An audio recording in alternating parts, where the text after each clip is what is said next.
আজকে অনেক সুন্দর পরিবেশ উপভোগ করতে করতে নদী পারাপার হয়ে সুন্দর একটা মেলায় ঘুরতে গেলাম আর অনেক সুন্দর সুন্দর জিনিসপত্র কিউট কিউট জিনিসপত্র কেনাকাটা করে নিয়ে আসছি। আসসালামু আলাইকুম, আমি মুসাদ্দিকা। আলহামদুলিল্লাহ আমি ভালো আছি, আশা করি আপনারা সবাই অনেক ভালো আছেন।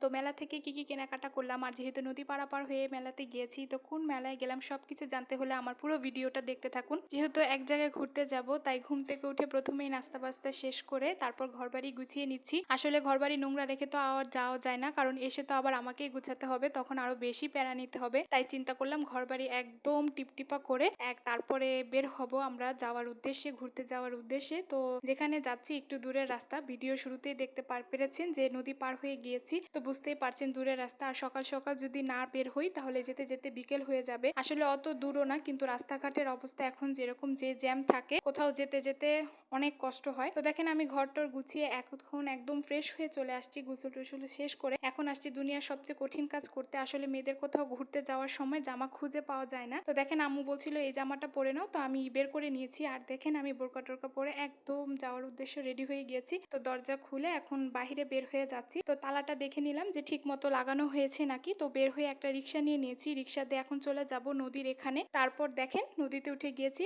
আসলে নদী পারাপার হতে আমার খুবই ভয় লাগে। আমি মনে হয় প্রায় 3-4 বছর যাব নদী পারাপার হই না। তো আমি এই সময় আমার আম্মুর হাতটাকে শক্ত করে ধরে রেখেছিলাম, কিন্তু হ্যাঁ ভালো লাগছিল, নদীর একটা ঠান্ডা বাতাস উপভোগ করছিলাম। আর দেখেন এখানে নানুর বাসায় আসছি, আমার আম্মুর খালা, তো আমার নানু হয়। তো ওনাদের বাসায় এসে অনেক গল্প আড্ডা করেছি নানুর সাথে। তো এগুলো তো আর ক্লিপ নেওয়া হয়নি, তো দুপুরে খাবারের ক্লিপ নিচ্ছি। নানু অনেক কিছু রান্না করেছিল আমাদের জন্য, তো একে একে আমি এখানে সবকিছু খেয়ে নিচ্ছিলাম। চিচিঙ্কা ভাজি করেছিল, মাছ রান্না করেছিল, মাংস ভাজা করেছিল, ডাল রান্না করেছিল, অনেক কিছু রান্না করেছে। তো আমি সেরকম ভাবে আসলে রেকর্ডিংটা করতে পারিনি, তো যতটুকু রেকর্ড করছি অতটুকু আপনাদের সাথে শেয়ার করছি। আর আমি এখন বলেই দিচ্ছি যে আমি কোথায় আসছি, কেন আসছি।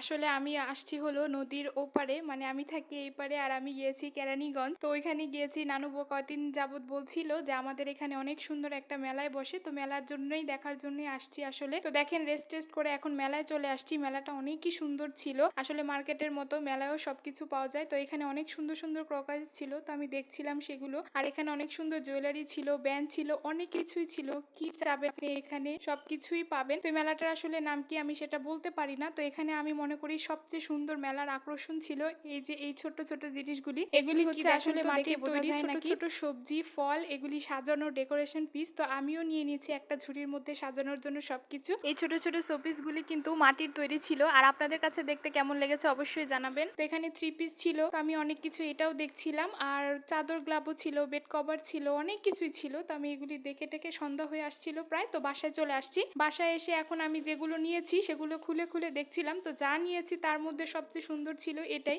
আর দেখতে পাচ্ছেন এখানে দুধের সন্দেশ, তো এটা না নিলে তো আমার কাছে মেলা মেলা ভাইবই লাগবে না। আমি যে মেলায় যাই এটা নিই, আমার এটা খুবই পছন্দ। তো এটাও খেতে ভালো হয়েছিল। যেহেতু আমরা সন্ধ্যাবেলা চলে আসবো, তো নানু এখানে আমাদের জন্য পোলাও রান্না করেছিল। আমরা বেশিক্ষণ থাকবো না বলে সন্ধ্যাবেলায় মামে দুইজনে একটু একটু করে খেয়ে নিচ্ছিলাম। মাশাআল্লাহ পোলাওটা খেতেও খুবই ভালো হয়েছে, আমি একটু একটু করে মাখিয়ে মাখিয়ে খেয়ে নিচ্ছিলাম। আর নানুকে ধন্যবাদ, আমরা গিয়েছি বলে নানু এত আন্তরিকতা এত কিছু করেছে যে বলার ভাষা নেই। তো এখানে নানু আবার আমও কেটে রেখেছিল, তো আমটাকেও খেয়ে নিচ্ছিলাম আর সাথে চাটাও খেয়ে নিচ্ছিলাম। আর আমার ভিডিওটা এই পর্যন্ত দেখার জন্য আপনাদের সকলকে অনেক অনেক ধন্যবাদ। আসসালামু আলাইকুম সবাইকে।